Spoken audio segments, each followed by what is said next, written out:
Welcome back to the Lanterne Rouge Cycling Podcast. This is the Vuelta Espana Stage 7 recap. We had crosswind, I wouldn't say chaos, just a bit of, some crosswind action, especially on some of the climbs. And I'm here with Benji Naesen as usual.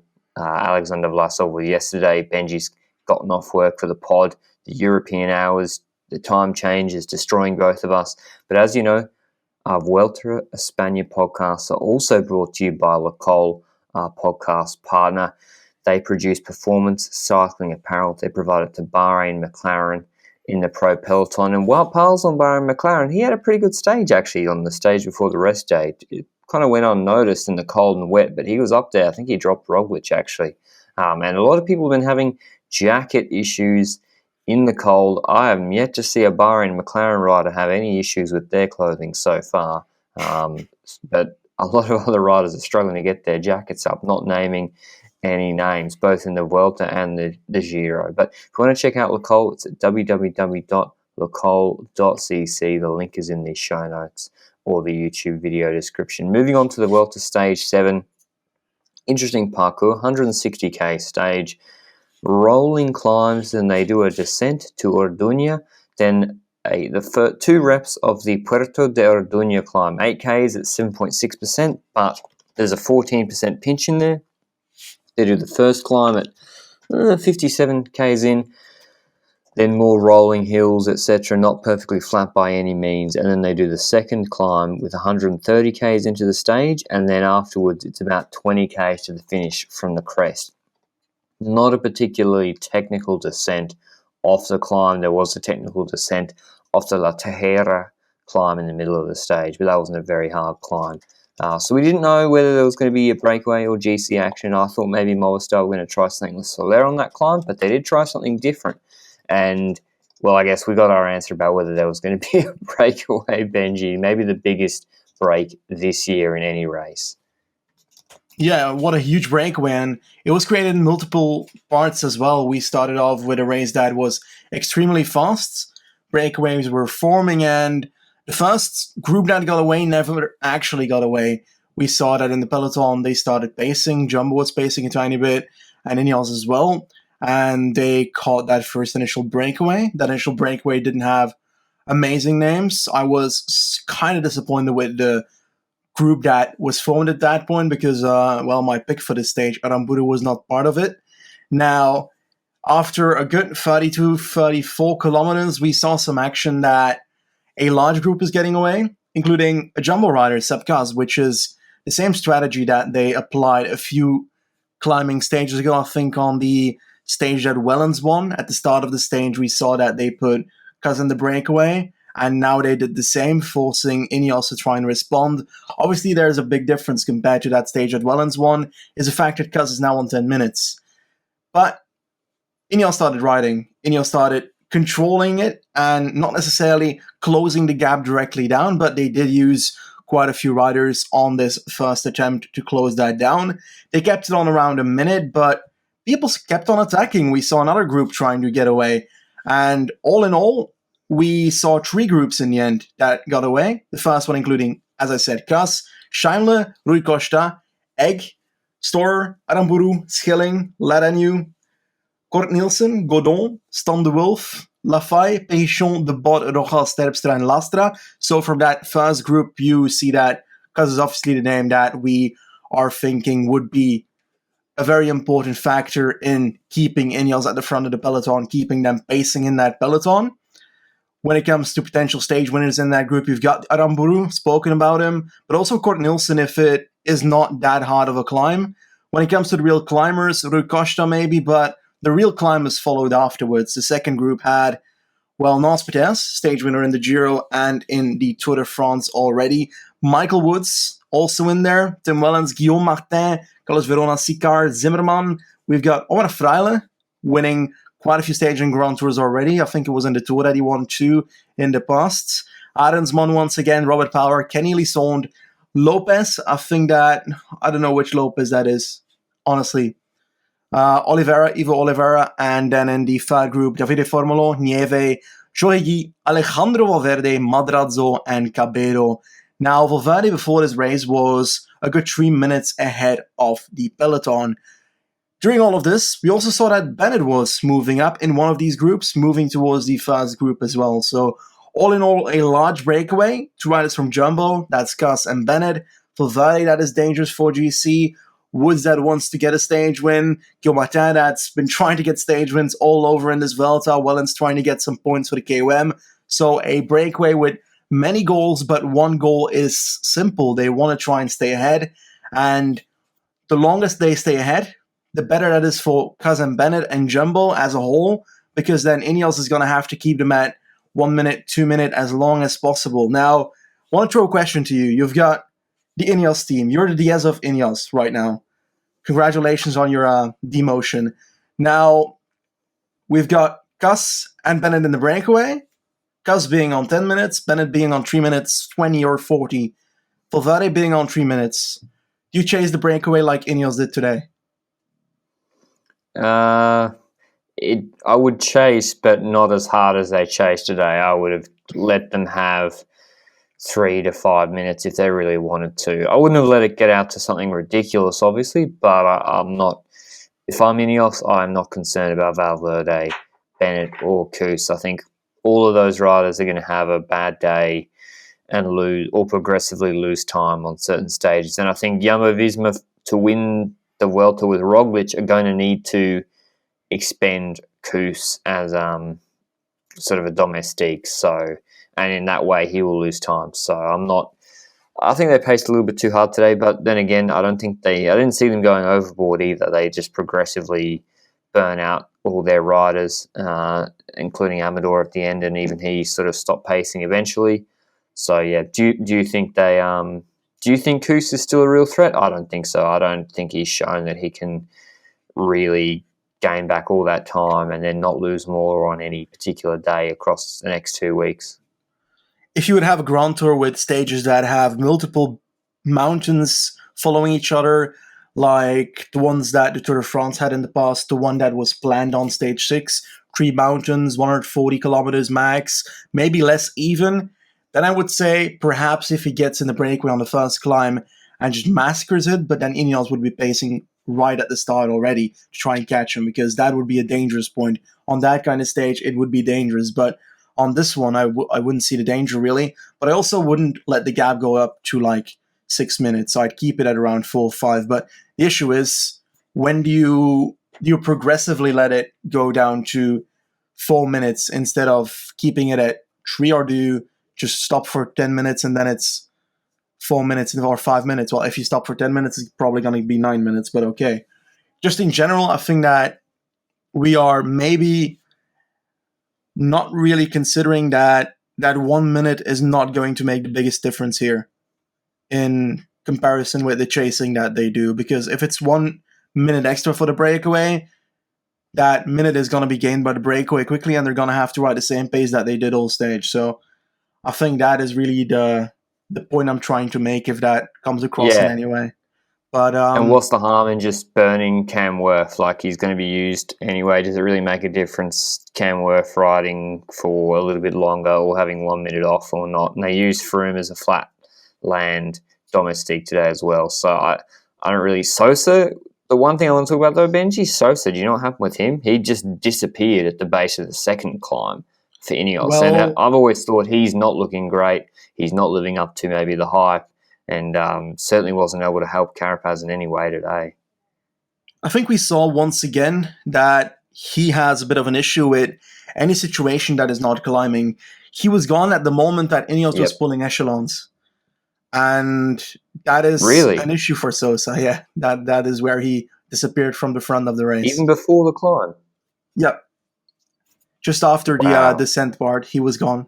And I think only Amador and Van Baarle were left to help out Carapaz. So he didn't even make the climb at that point. Yeah, because I think Worth and Froome pulled off. They've been working a lot. And then it was Golas, who'd also been working a lot. Amador, who'd been sitting in, protecting. Amador's the guy that Ineos used to just shepherd Carapaz anyway. Carapaz goes back to take a piss. He's got Amador with him. Carapaz goes back to speak to the DS. Amador's with him, brings him back up. He's it's like Kuss with Roglic in the Tour de France. Like Amador and Carapaz, they're inseparable. Ineos want to force the pace on a descent. Amador in front of Carapaz. Saw that on Actually, stage 6. Go I on. would compare Amador more to Van Aert than Kuss in the Tour de France. Because I've got Yeah, the that's feeling fair. that Amador on the flat is invaluable compared to Amador on the climbing, who is valuable but not invaluable. I think that Amador on the flat and controlling dangerous situations, chaotic moments, is invaluable at the moment. He's the Kwiatkowski that they have at the Tour de France. But now in the Vuelta, Amador is literally worth everything for that team right now. And honestly, today, once again, proven that for me, he's the best domestique of this Vuelta. And I've always said that if I ever would have, at this moment, the budget for a World Tour team, he's the first rider I try to sign. Because he's probably not going to be at the salary that the big guns are at. He's going to be at a domestique salary, but still on Ineos terms. But on the other end, he can do more than he is achieving right now. But then again, yeah, he's riding at Ineos, so he is in a team that Yeah. supports him probably better than the team I would create. Well, exactly. He's a super domestique level rider, but you don't have to pay him what Wout van Aert and Kwiatkowski get paid, which is well north of €1 million for Kwiatkowski and infinite amount for Wout van Aert, I assume. But yeah, getting back to the stage, I'm not sure where we left off. That was a lot of Amador loving. I can follow up. Yeah, you So pick up.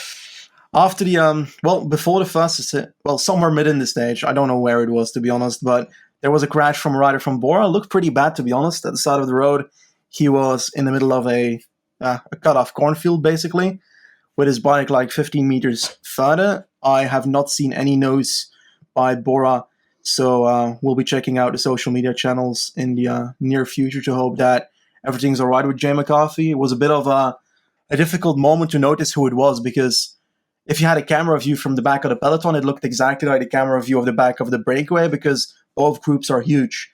And because of that, there was confusion whether he crashed out of the breakaway or out of the peloton. And therefore, they were confusing him with Schelling.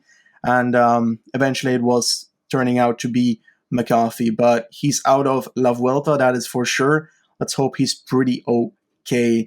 Now, on the first ascension, that breakaway did blow up slightly. We saw some movement in the sense that we saw Sepp Kuss trying to get the KOM points once again. We've seen this quite a few times, this Vuelta, that he sneakily gets the KOM points. Here was not so sneakily because he just straight up went for it.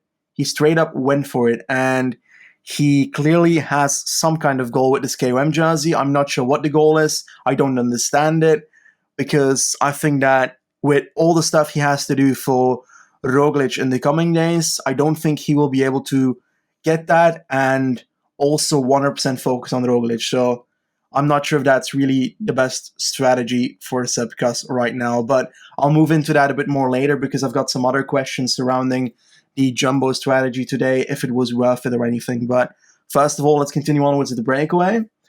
Well, the major action happened between the two climbs, and that is when we saw an attack by a group with Dorian Godon and also Valverde and the Wolf. This was just before the descent towards the last ascension. And in that group, we saw that Valverde was clearly trying to win the stage. Like, genuinely, he was not looking to gain more time or anything. He was being very vicious, trying to follow groups, trying to get into the right move every time. So Valverde on the old game, I enjoyed it very much. Then we saw some bridging happening from behind, the likes of Wellens and so forth bridged up. But by the time they started climbing the last climb, we saw that the group was somewhat close together, and then it closed down before the last climb. And in the peloton, like you said, echelons happened. I'll talk about the break first, I think, because we can do the peloton afterwards. In that breakaway, we saw on the last climb that we had an attack, a very proper attack by Sepp Kuss early on the climb, Woods and Valverde trying to follow, and the rest of the group tried bridging up as much as possible. It all came down together again. But then Schelling attacked, which is the youngster from Bora, very talented guy, rode for Seg Racing Academy until this year, and yeah, I can tell you that he's running a great Vuelta, and That was clear today once again. And Valverde was following that attack once again. So once again, Valverde in there. But very clear that Woods was planning something as well. The Schelling and Valverde attack were caught. And then Woods twice his attack with about 3 kilometers of climbing to go on that climb. And it gets a bit of a gap. 30 seconds on Schelling, Valverde. We've got Freile bridging up to those two lads. And Guillaume Martin slowly but surely bridging up towards them as well. So we see that the climbers are really popping out of the breakaway group there. And Freile had an interesting move, because if Freile is in the group with Valverde and so forth, they can keep Aramburu with the chasers, and Freile can try and work with that front group. He's got to finish as well.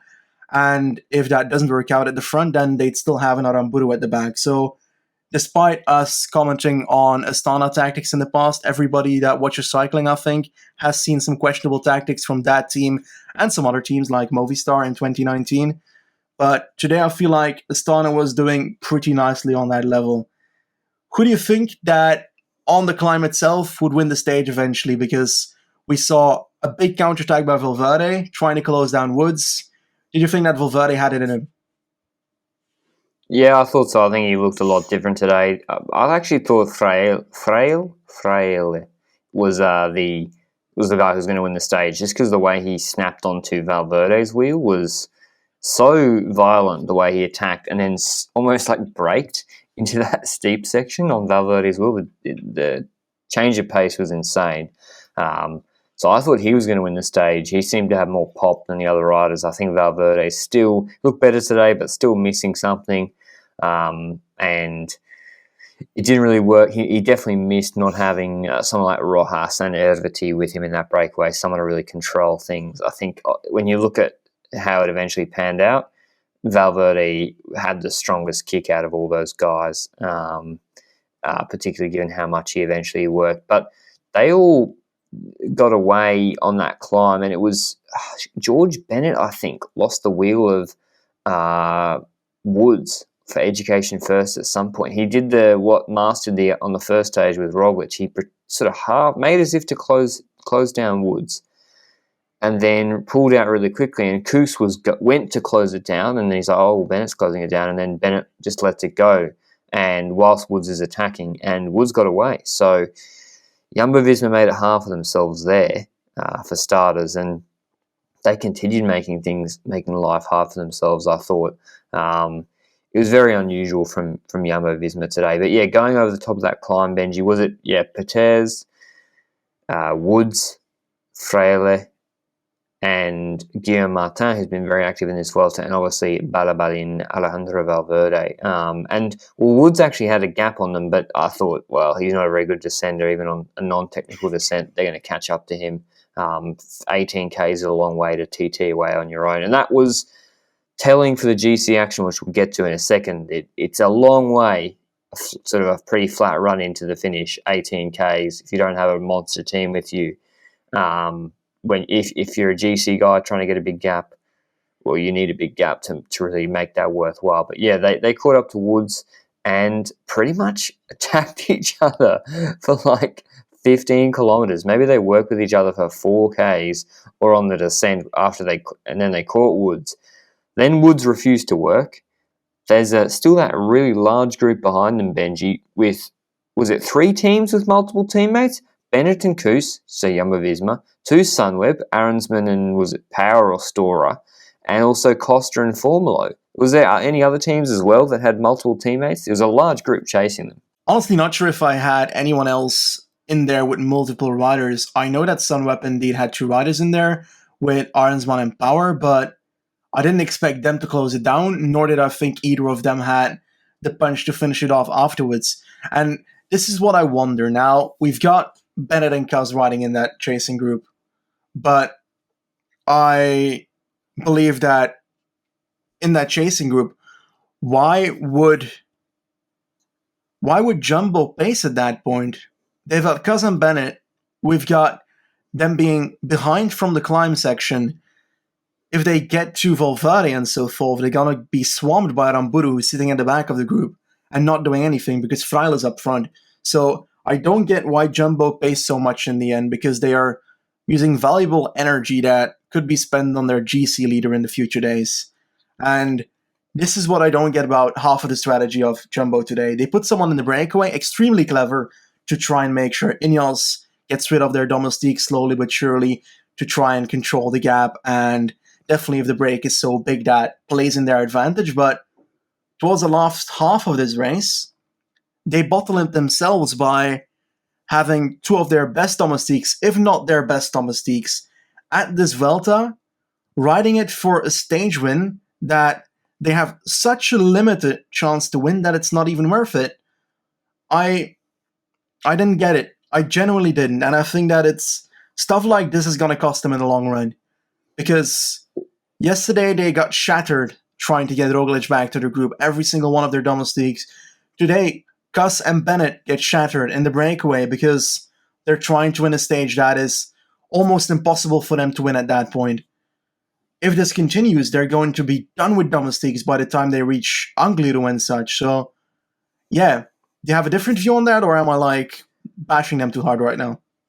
Well, it makes sense, right, to get in the break because say Kuss or Bennett get a big gap on that climb, then they can go for the stage win. Also, if the break gets let go by Ineos, maybe Kuss gains back like 8 minutes or something, Quintana style.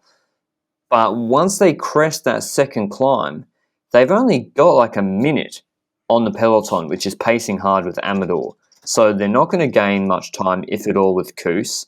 You've got this second group that they're in, all looking at them to chase down the Valverde group up the road, which is 20 seconds up the road, 17 seconds up the road. If they catch the Valverde group, they'd have to outsprint either Valverde, Woods, Freile, or Aramburu, or Costa. Not happening. So at that point, there's zero upside to them pacing. And there's also Primoz Roglic in the group behind them. Did he have anyone with him at that point, or was he on his own? Like, what happens if now maybe he did have someone with him, Hofstadter or someone that I haven't seen, and he was in a green jersey, so it's difficult to pick out today, Primoz Roglic. But if he was on his own, what happens if he has a mechanical? He's got no one to give him a bike, even though probably Kuss and Bennett's bike doesn't fit him. He's got no one to help out, etc. if he has an issue. So that's another issue where you've got no upside on the one hand, and then you're sort of exposing Roglic on the other hand. Although it did seem like Ineos were just kind of pacing it in at that point. I don't think Amador was.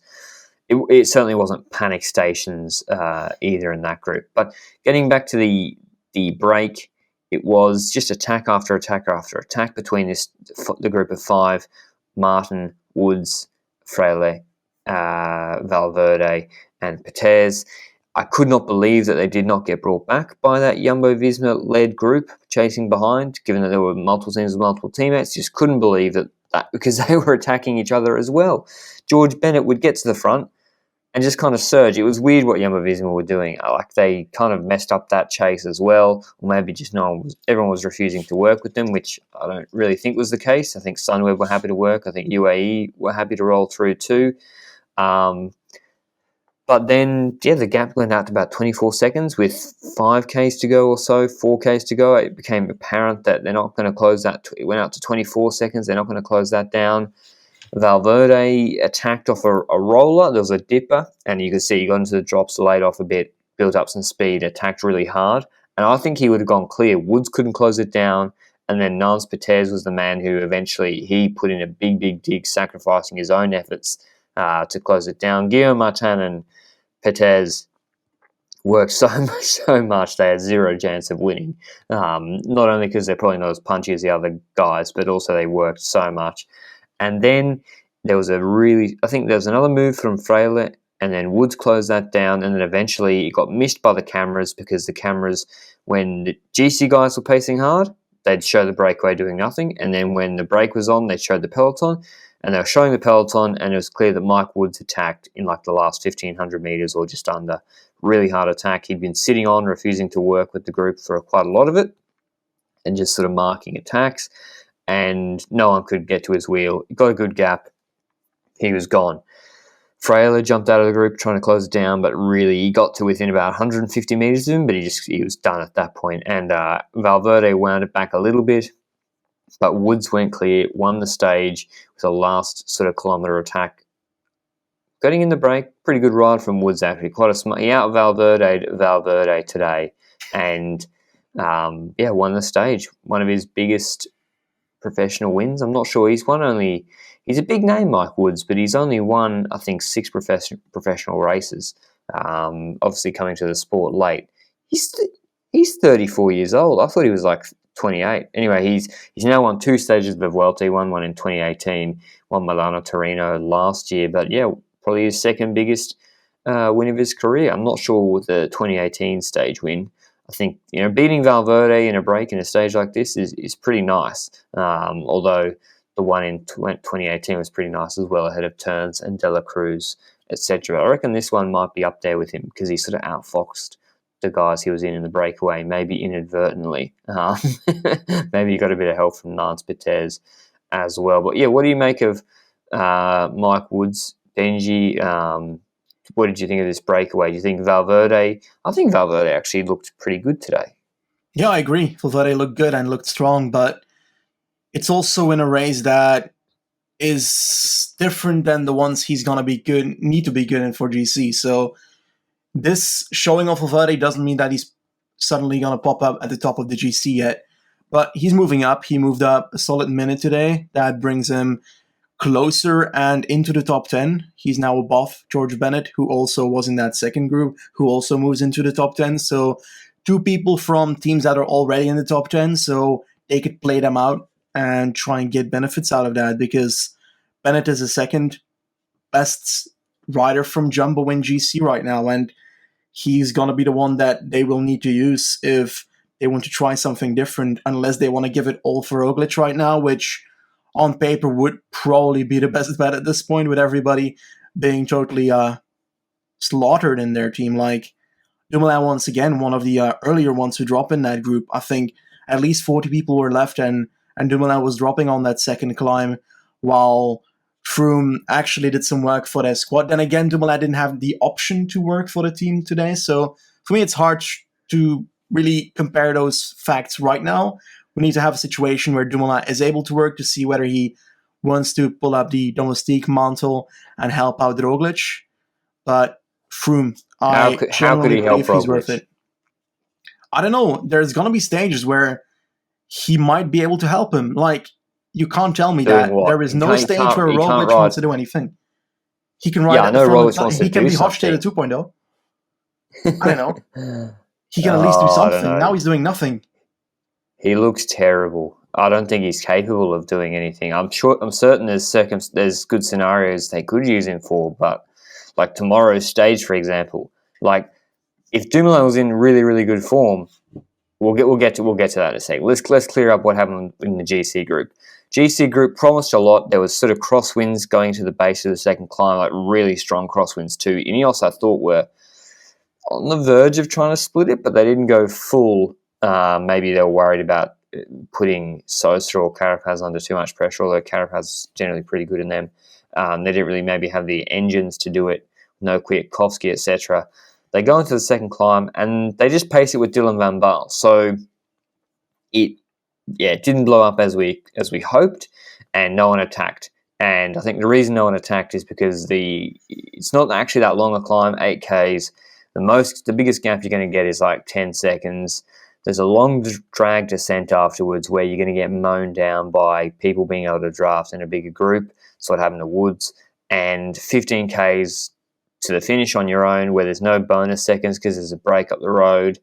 So all you're going to get is like maximum 3 to 5 seconds. It's just the energy to do it is not worth the reward. It's a very low reward and a big energy expenditure given the stage we got tomorrow. But yeah, I thought someone was going to lose time today, but when you saw Dylan van Baarle on the front, Benji, and no one else take it up, did you think, these guys are just going to ride it in today and call it a day?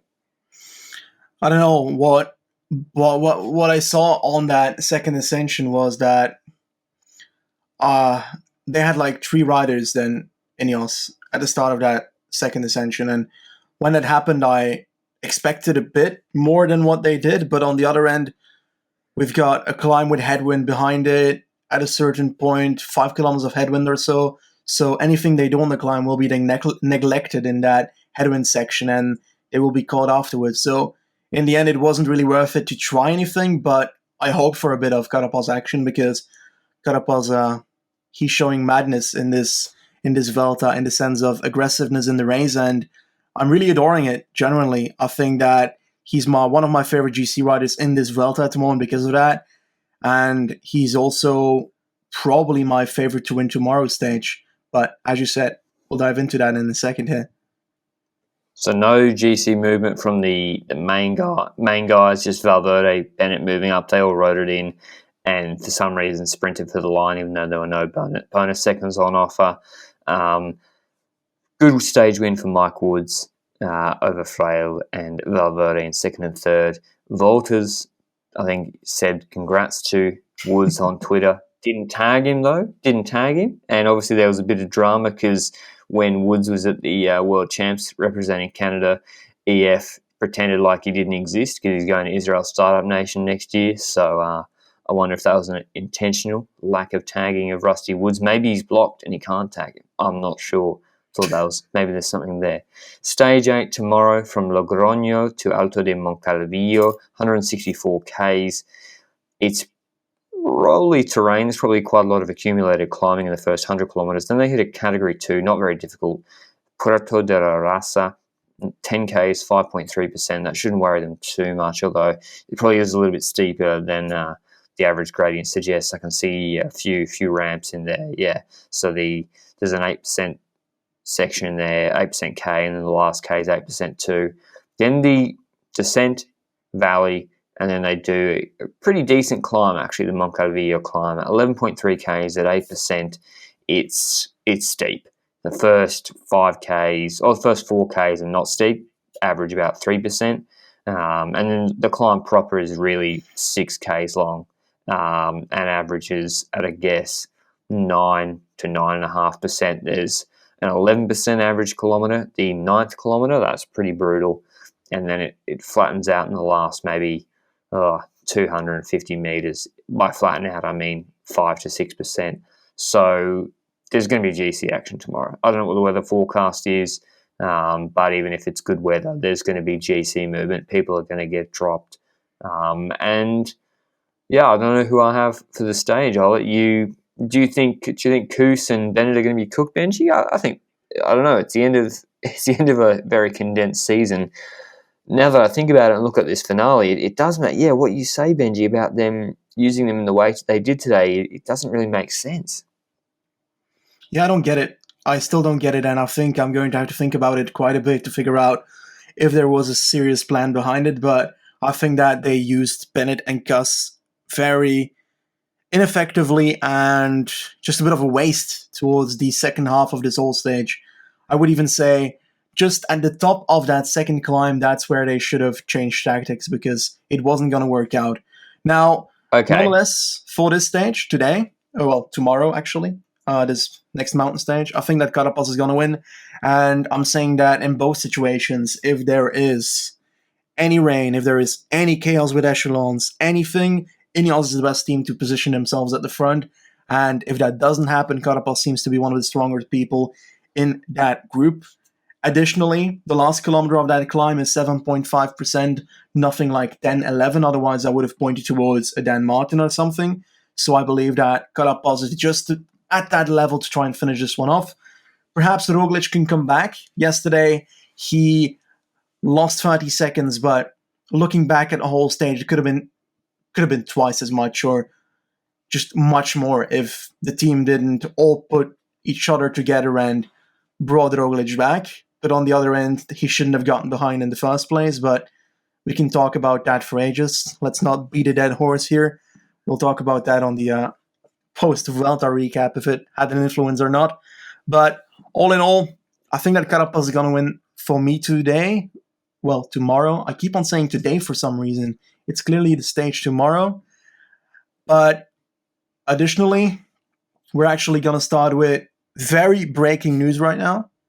We've got a new Lanterne Rouge in the Vuelta, and his name is Jakub Maresko. He's done it. Is that breaking news? I just assume that's by default.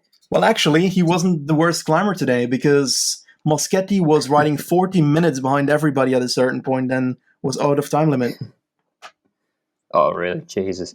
My pick for tomorrow is Vlasov. He came on the podcast. He came fifth on maybe the second hardest climb they've done so far, or like the way they rode it on stage 3. This is the hardest climb they've done in the Vuelta so far tomorrow, and I think it'll really suit him. And he's looking good. He's looking better than he did on the first couple of days. And he's just a little bit behind on GC that I don't think Carapaz will care too much if he goes in the last 2Ks. Vlasov is like 6 or 8 minutes behind. I think 6 minutes behind. So I think Carapaz, if he sees Vlasov go with 2.5, 3Ks to go, maybe he gets a little bit of a license to go up the road. But that's assuming it's from the GC group. I don't think he'll be going in the breakaway. And obviously I told him on the pod that this is a stage he can win. So that has to count for something. It's a hard climb tomorrow. I think Mars could be in trouble. I think he's looking consistent. I think but not. He's not winning these stages. He's never a stage winner, Enric Mas. Similarly, Alejandro Valverde, I think, was going to lose time tomorrow. And I have no idea what's going to happen with Koos and Bennett. On paper, Koos in Tour de France form would be smashing this climb and putting Roglic in a really good position. Now, how surprised would you be, Benji, if Jumbo-Visma came out tomorrow, set up a train with Hessink, Hofstadter, smashed it with Bennett, lit it up with Koos, reduced it to 8 guys, then launched with Roglic with 2Ks to go? How surprised would you be? Extremely, because nothing in this Vuelta so far has been pointing towards it. And it's maybe harsh to say, but Roglic has not been riding at the level that he was at the Tour de France. And we're saying this mainly not only because I of don't know about that. Or like 2 days ago. I believe that we can see that from the fact that he has not attacked at a certain point. So either his confidence is lower, or the fact that he can't attack at the end of a stage. He would have won the Dan Martin stage if he was at Tour de France level. True, I do not believe anything else in that. But all in all, the team also feels weaker to control the race, with Hofstede and so forth, like you said multiple times in the previous podcast. They don't have a Van Aert, they don't have... Well, Hessink seems to be good, but he doesn't seem to be on the Tour de France level either at the moment. Tony Martin is missing as well. Obviously, they got Hofstede and the likes of Paul Martins and such, but those are not on the level of those people at the Tour de France that were controlling the peloton for them. And that is also why they have been less effective at controlling the breakaway in the earlier days of this Vuelta as well. On quite a few stages, we expected them to be pointing more towards trying to get a victory with Roglic, and they haven't done that. And in the Tour de France, they wouldn't have dropped a opportunity like that if it presented himself. Definitely for like a sprint with an elite group on a climb. Yeah, he would have won that Dan Martin stage. I keep on telling you, but I think that Roglic is a tiny bit under what he needs to be. And I think he will be lucky with the time trial still being on the menu. People will say, well, he was not great at the time trial in the Tour. He had a good time trial in the Tour, but there was a better rider on the road. But all in all, I think that you can't also compare Pogacar to Carapaz in time trial. Carapaz is worse, and if Carapaz and Roglic end up being the two people bashing each other in that time trial, then I think it's going to go towards Roglic, but Roglic needs to keep himself near Carapaz in GC for that. But we gotta say it, like, we've had Tao Geoghegan win the Giro. We had a Tour de France with Pogacar winning, Pogacar maybe being less of a surprise than a Geoghegan in the Giro. What if Hugh Carty wins this Vuelta? I don't see it personally. I don't know. We'll see on Angleroo. Angleroo will tell everything. Yep. But yeah, I don't. That would be a big step up, but then it'd be in keeping with the rest of this 2020. Angleroo stage 12. That's obviously a nasty one. But tomorrow, I think tomorrow we're going to get a pretty good insight into who's going to win this Vuelta and who's the strongest climber. It's the purest climber is going to come out on top, I think, in tomorrow's stage, unless there's issues beforehand. But that's, I think, all from us today. Not too much GC action, just Valverde sneaking up into that top 10 again. Bennett moving up, I think, a couple of positions. Nice stage win from Mike Woods. Some great breakaway action, a massive break. And Nance Patez still looking pretty strong. Aaron Baru promised a lot. I think Benji was mad that break didn't bring him back to the Valverde group, and Aaron Baru sprinted to victory. But maybe he's not that good. Maybe he shouldn't have taken a pulley up trail up the road. I'm just trying to G Benji up. That's all from us today. This is our Vuelta Espana Stage 7 recap. Make sure you watch tomorrow's stage, Stage 8. It's going to be a cracker, hopefully, up that mountaintop finish. Thank you to Nicole for supporting the podcast. Check them out through the link below. We'll see you tomorrow. Ciao.